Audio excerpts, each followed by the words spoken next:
Hello, everyone. This is Katrin with Disability Rights New York. Welcome to our podcast, Empire State of Rights, Closed Captioned. We are here to bring you information on the most relevant topics regarding disability rights and advocacy. Today, we have Ben Thapa, PABSS staff attorney at DRNY. He's here to discuss sidewalk snow and ice removal. Hi, Ben. How are you doing today?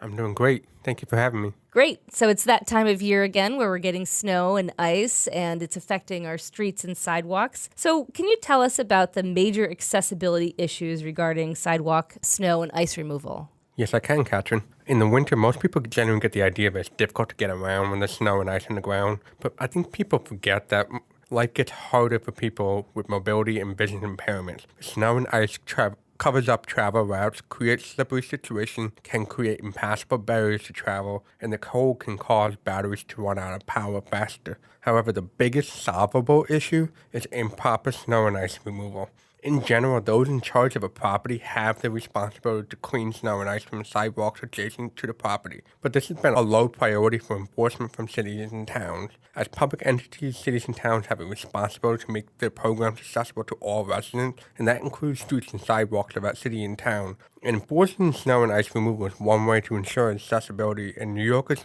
with mobility and vision impairments know that snow and ice just isn't going to be cleared in a way that lets them get to where they need to go. The paths through the snow and ice are going to be non-existent or too narrow, the slippery spots won't be salted, and the unpredictability of travel routes may mean that the person might have to enter the road. We've seen people in power wheelchairs travel in roadways alongside cars. Most of the time, these people aren't doing this because they're happy to engage in risky behavior or because they feel that they can go wherever they want. It's because it's actually safer and faster to go on the road than to deal with the sidewalks in many cities and towns. The other side of this is that frequently travel is so difficult and lengthy after a winter storm that people with mobility or vision impairment stay inside their homes for days and days. This enforced hermitage can wear on a person or strain resources or jobs, especially with the diffuse storms in quick succession. So when should people make sure to follow these accessibility guidelines for proper snow and ice removal? Well, city codes vary across New York. In Troy, New York, in the capital region, the city code calls for snow and ice removal to be finished by 10 a.m. the day after the day or night in which the snowfall occurred. That's a pretty easy code structure to understand. In New York City, the code is more complicated and goes by when the snow stops falling. If the snow stops falling between 7 and 4:49 p.m., the clearance has to happen within 4 hours. If the snow stops between 5 and 9 p.m., the clearance must happen within 14 hours. If it stops falling between 9 and 6:59 a.m., the clearance has to happen by 11 a.m. the next day. The easiest way to figure out when is to refer to your city code or ask the city or town administration. In the internet age, it's pretty easy to find your specific city code or find a phone number or address for your city or town administration to ask these questions. So that does sound complicated, and it also doesn't sound like it's an ongoing effort, which seems strange to me. Is that the way that it is in most cities? Yes. The general idea is that the snow and ice removal will get clear by the next day, but as you know, enforcement is generally pretty lax, and cities don't really like to spend the time sending people out to enforce or clear the snow or find people who don't clear the snow. So it just kind of ends up being a wait till the snow melts situation. Wow. All right. So how can the public help prevent these issues? I know it might sound like nagging or nitpicking, but call the city.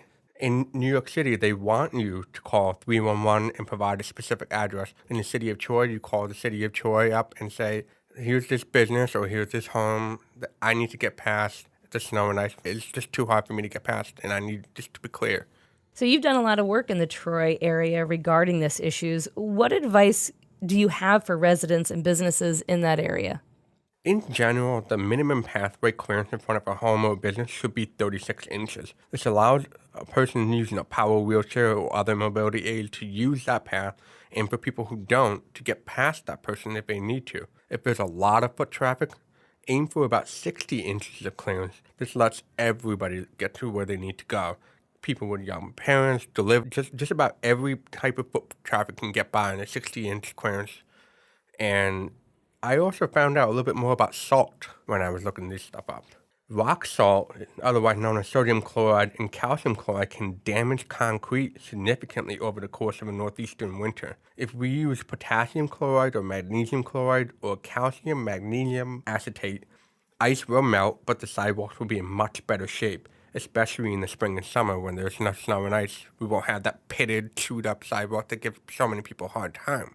Right. So there are different alternatives to use that can safely keep our sidewalks and streets from deteriorating underneath the salt during the snow and ice season.